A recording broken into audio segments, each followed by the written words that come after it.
My guest is Jerry Clower, and he is possibly one of America's most famous comedians. Certainly in country music, he's made his mark. Jerry has certainly put the town of Yazoo City, Mississippi, on the map. Jerry, welcome to our show. Thank you, sir. Ralph, this is just like old times. I remember coming to Nashville years ago, and I met Ralph Emery, and now here I am 16 years later, back with Ralph Emery. It's been a great, pleasant, wonderful voyage sailing with you. Thank you. Who is Jerry Clower? Jerry Clower is a good old boy from Route 4 Liberty, Mississippi.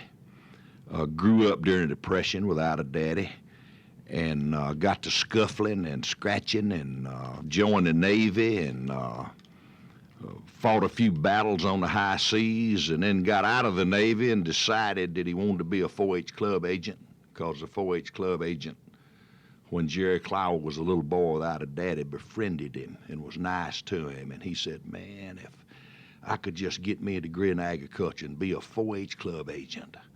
And I did. I went to Mississippi State. Jerry Clower worked his way through college playing football. And then when he got out of Mississippi State, he got that job, that big old job, $236.50 a month, 1951, Oxford, Mississippi, working with 4-H club boys. But his background, Jerry Clower's always been agriculture and the soil. And with his talking and running his mouth, a company hired him to sell fertilizer.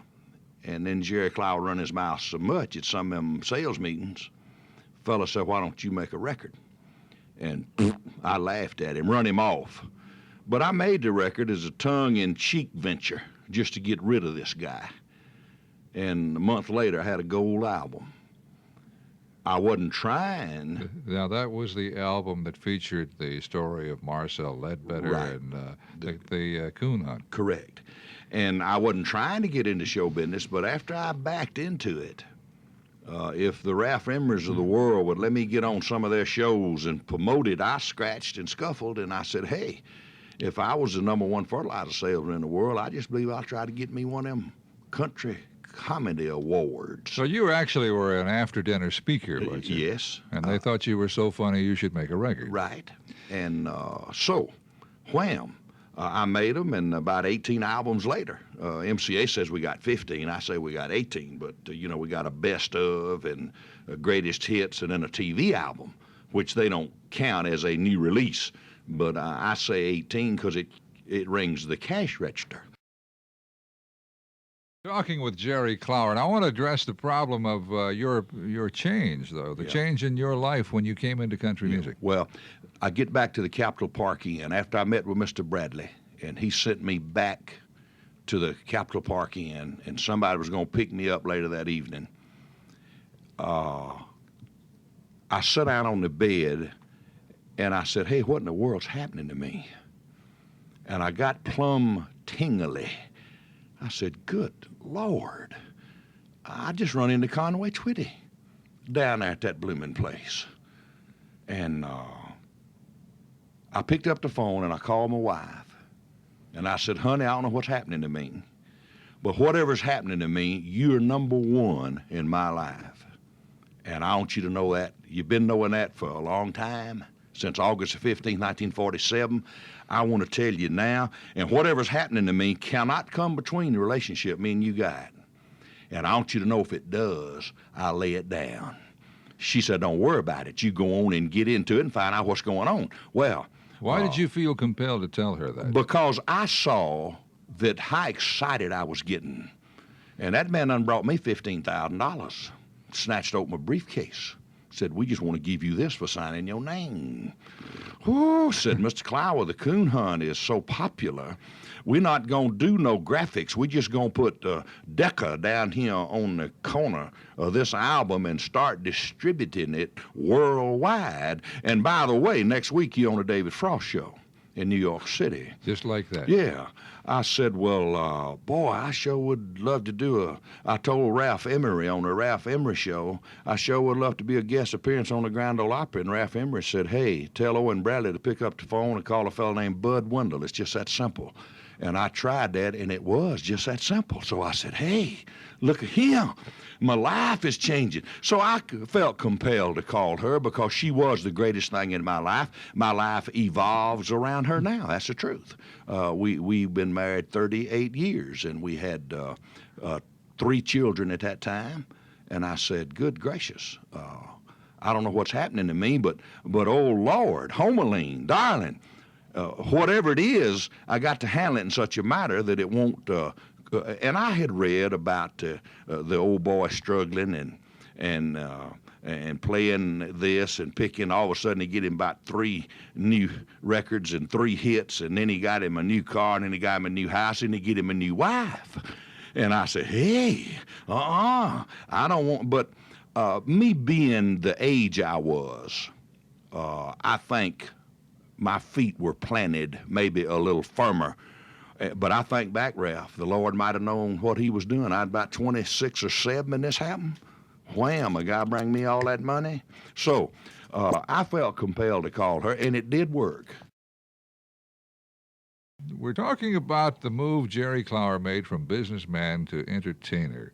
Jerry, I'm sure you met a lot of people that you'd formerly just heard about.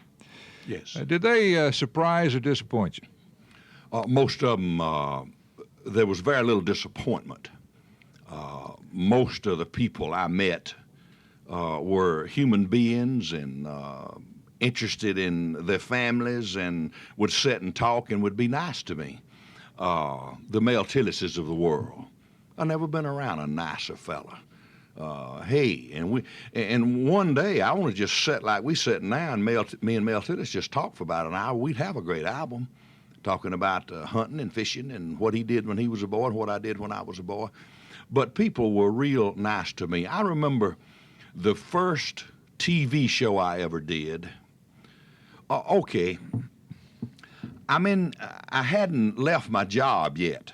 I'm still scared. That one coon hunting record. I know I can feed my family selling fertilizer. But I had a great humanitarian boss, Ralph. His name was Owen Cooper.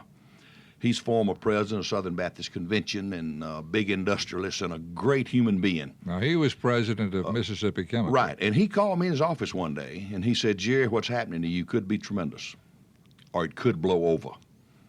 I just want you to know we're willing to share you for a while until you see which way you need to go.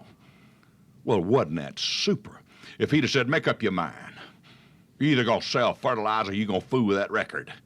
I'm not so sure I would have gambled that I would have had a second one and that I could have kept getting booked, because I wasn't on the Grand Ole Opry then, and marketing was pretty hard. Tandy Rice called a fair buyer in Omaha, Nebraska, and said, we got a new country comic like for you to book him. The first thing he thought about was I knew how to get hit in the face with a pie, or I knew how to fall, or I couldn't read a cue card. And Tandy would say, oh, no, sir. He supervised 33 men that sold $300 million worth of plant food. He's a graduate of a college. But I still didn't have that identity. But when I was inducted into the Grand Ole Opry, hey, I have a Grand Ole Opry member, a star of the Grand Ole Opry. Well, even on airplanes after that. You a storyteller? Yes, sir. What do you do? Well, I tell country stories, and that's all I could tell them. But I'm Jerry Clower of the Grand Ole Opry. Hot dog, man, I've been wanting to go to that all my life, that Grand Ole Opry. That's tremendous, ain't it? Well, that was an identity for me, and I take being a member of the Grand Ole Opry seriously. And I take it seriously to this day, and I love the Grand Ole Opry. It's meant a lot to me, and I intend to walk circumspectly in such a manner that they'd be proud that I am on the Grand Ole Opry. There's a story you tell about a barber. And we have a negative barber in my town. I've been praying for him for 30 years. You go in his barber shop, beautiful day today, ain't it? He said, be raining in an hour. Just negative. Well, one day old Bill went in there. And the old barber said, Bill, I hear you're going to take a trip. Said Bill, said, yeah, I'm going to catch TWA Airlines. I'm going to fly to Rome. I'm going to see the Pope. TWA is the sorriest airline in the world. They lose your suitcase, ain't never on time. And if you make it to Rome, Rome stinks this time of the year. And ain't no way you're going to get to see that Pope. I guarantee you'll stand out there with 100,000 other folks hoping that he walks out on that little shelf up yonder on the side of the wall. Bill is back in the barbershop in about a month. Says, you didn't take that stupid trip, did you? Said, I did take that trip, and you lied to me. TWA is a super airline. Them flight attendants brought me them goodies all the way to Rome. I was on time, didn't lose my suitcase. Rome didn't stink. You lied about that. But you's right about one thing. There was 100,000 folks all scrounged up waiting for that Pope to walk out on that shelf up there on the side of the wall. And the old pessimistic barber said, hee, you didn't get to see him either, did you? Bill said, I most certainly did see him. Said, while I'm standing there, a fella pulled at my arm, said, hey, buddy, come with me. Pope sent me after you.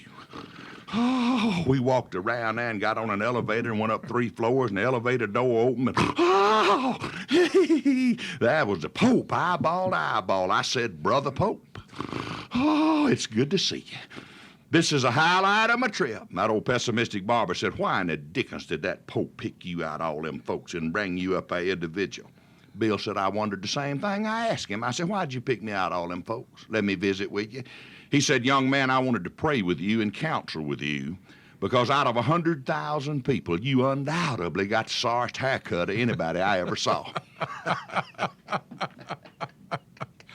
Now, Jerry, tell me something. Where did you get that story? I got that story from a preacher who told a similar version of it, and I embellished it and put my characters in it, and did it, and the Brother Pope and catching the elevator and TWA and all of that. I just embellished on it and added to it. I get a lot of stories like that. That's a terrific story. Yes. We're talking to Jerry Clower, and he has an album called An Officer and a Gentleman. I noticed that one of the cuts is entitled The USS Bennington. And I recall you're telling me last night that you served on the USS Bennington. Yes. When you were in the Navy. I did. I was a radio operator on the Bennington. In fact, we run into a whale one time on the USS Bennington. A kamikaze come diving on our ship and missed it. And the reason he missed it, a kamikaze being a man in an airplane who wasn't dropping bombs, he was diving his plane loaded with bombs on us. We had 25 aircraft on the back of the flight deck aft of the ship, and he was trying to dive his plane into those planes to where it would just annihilate all of us. And in order to do that, he was diving at the back of the ship, and our captain put full throttle, and it was a choppy sea, and the fantail of the back of the ship happened to come up to where he just missed us, but hit us close enough to tear the screw of the propeller off the back of the ship. So I've had a lot of close calls on the Bennington, and I just talked about serving on there as a radio operator, and I was on there when the war ended. Were you also at Eniwetok after the war? Yes, I was. Now, this is where they tested the first hydrogen bomb, wasn't it? I stood at Eniwetok and pulled my shirt off and bragged about I was a country boy, and I used to pick cotton and chop cotton without no shirt on, and the sun wouldn't bother me. And they said, Jerry, you're a good old tough Southern boy now, son, but this is a different sun. There ain't just a little old island and the wind's blowing. I won't blister. Whew. It wasn't long, son. I was hunting me some grease to put on my body, but Eniwetok Atoll was where I stood and wept. I could not fathom how we'd let that many men die for such a small stretch or strip of land. And that's why it dawned on me that I don't chastise or criticize anybody for dropping the atomic bomb, because just that little piece of soil took thousands of lives, and if we'd had invaded Japan, we're talking about another 1 million Americans dying in order to end the war by conventional means. So I'm not here to get no ruckus started or to get in no debate or nothing, but boy,